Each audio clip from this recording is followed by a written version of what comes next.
Ladies and gentlemen, welcome to the post-fight press conference following UFC 299.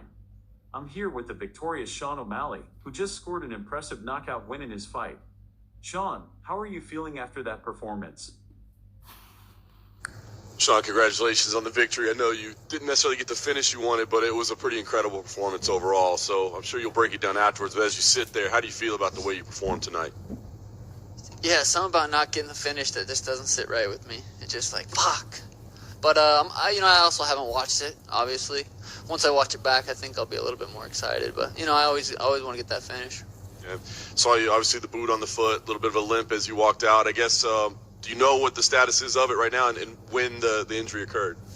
No, I think, I've had a pretty major surgery on this foot before, so I think, it tends to flare up after you kick someone in the head a few times, so I don't think it's anything serious, hopefully not, but yeah, I think it's just going to be a little swollen for a few weeks, and we'll be back to work. Like I said, great performance. I mean, was there anything that surprised you? I know you knew how durable he was and all those things, but I mean, was there anything at all that surprised you that happened in there? No, not at all. I mean, I knew I was better than this guy for 3.5 years. I knew the first fight was a fluke. And I proved that, so it felt good.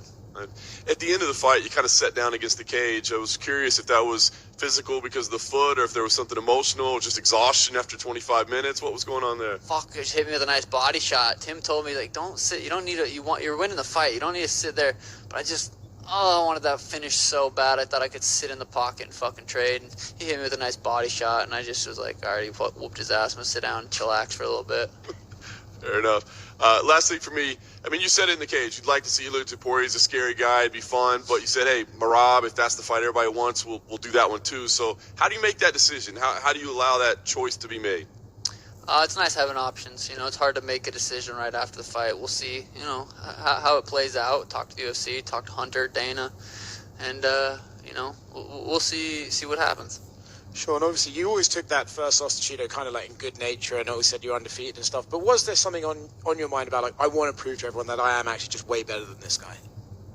A little bit. I mean, I literally, truly always knew I was better than him. It never bothered me once that fight played out like that. I mean, look where I was at, considering I played out like that, beat Thomas Almeida in one of the most, beautiful performances I ever had. So, that fight never bothered me. I try not to care what people think, and I knew I was better than him, and it took a little 3.5 years to go and prove that, and I did.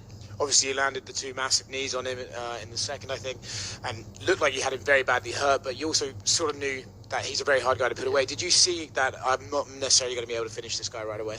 Yeah, he's hard to catch, he's hard to hit clean, so I didn't want to waste energy trying to put his lights out if I wasn't going to be able to. So I'm a vet. I'm a veteran. I've done this for a long time, and you know when to use your energy and when to save it. And I didn't feel like I could put his lights out right then and there, so it saved the energy.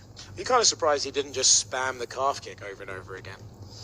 Not really. I think it's like leg kicks are dangerous, but they're also not just easy to fucking throw. You can't just throw them and just know you're gonna land them every time. They're if you get checked, it hurts. If you throw it and step in with the right hand, you're off balance. So it's not as easy as just throwing a leg kick and you're going to land it. Sean, right here. At media day, you said, we'll never be buds and this and that, but did you talk to Cheeto at all? I know I saw you guys like bump fists, but was there anything else said between you guys? No, nothing was said, just a little handshake. I think he told Tim we'll never be friends or something like that, but it is what it is. I mean, I'd be jealous and hate me too.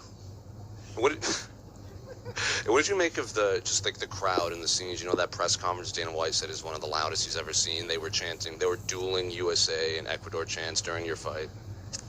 Yeah, it's incredible. It's so weird to be me right now. Like just being able to stand there and listen to that and perform for the people. If it wasn't for the fans, if it wasn't for the media to cover this sport, I wouldn't be in this position. So it's a really, really cool. I'm really grateful for you guys and the fans that watch. One more thing to throw at you. This is one of the largest, if not the largest, non-McGregor gates for a UFC pay-per-view. So what do you make of like another thing like that on your belt? Yeah, I think I'm creeping up there. I'm getting up there. At the end of the day, UFC doesn't need anyone. They're gonna find stars. They're gonna make put on crazy fights regardless. But I think I'm working my way up to one of the biggest names in the sport. One of your teammates, Kyler Phillips, he got a big win too, and we asked him like, would it be an issue? Would it be like Marab and Aljo, like with you guys not fighting? He says, we'll fight, we'll make money. Mario Bautista he threw in there too. So do you have to have that conversation with your teammates, or is it just like we'll have to fight someday? I don't know. We'll go with the flow. If it happens, I feel like I could move up to 45. I feel like I'm going to get to a point to where I don't even need the belt. I'm bigger than the belt. I have the belt. I'm going to fight, I'll be main event at fucking 140, at 142 and a half, just for fucking fun. I can, I'm getting to that point. So the belt's cool, but, once you get to a certain point, you can main event and just kind of fight, Look, Conor was 45-pound champ fighting at 170, fighting Nate. Like, I want to get there. And last one for me, we saw the video clip of kind of Marab walking up to you when you were leaving. Did you guys say anything? I don't know, like, if I got hit in the head too. I was like, what the fuck, who is this random guy talking to me? I was like, who the fuck? And then I realized it was Marab, and then it was, his buddy was yelling or something. But, yeah, I mean, that fight very well could happen next. Sean over here. I know you said you probably won't be buzzed with Cheeto, but when you look at the fighter version of Cheeto, what do you think he should do next with his career? Cheeto versus Henry could be an interesting fight. Cheeto versus Peter could be an interesting fight. Cheeto versus Aljo would have been an interesting fight. He's somewhat of a star, so he's got some good options too, but he'll probably need some good amount of time off as well. I think I broke his face. Kind of like they just mentioned there with the energy in Miami this whole week. How did it feel not being, the 100% unanimous fan favorite going into this fight week? I know other than that yawn fight week, you were kind of a fan favorite everywhere you went. I show up and perform wherever we're at. I could, fly to Spain and fight Elia. That doesn't bother me. It's cool, having the fans there for me specifically, but it's just cool being a part of it. So that didn't bother me. Shano here. Hey John, I just checked, so congrats for your first title defense, and I just checked all your social media and everyone writes that you should fight next Merab, and what's your response, just? Next fight what? So everyone says and everyone comments that you next should fight Merab, and what's your answer, just? Maybe, we'll see. Over here, what about the Ilia Topuria fight calls your attention? Is it making history, that second belt? Is it something specifically about him? The undefeated? What is it about him that calls your attention? Yeah, I mean, it's moving up to 45, that's champ versus champ, automatically is huge. Just knocked out Alexander Volkanovski, that's massive. It's just an exciting fight. I'm here for massive fights, and that's what I want to be a part of. So if that's it, sweet. If Merab's it, sweet. I like having options. And you prefer Ilia over Merab? Not necessarily. I mean, I guess if it looks...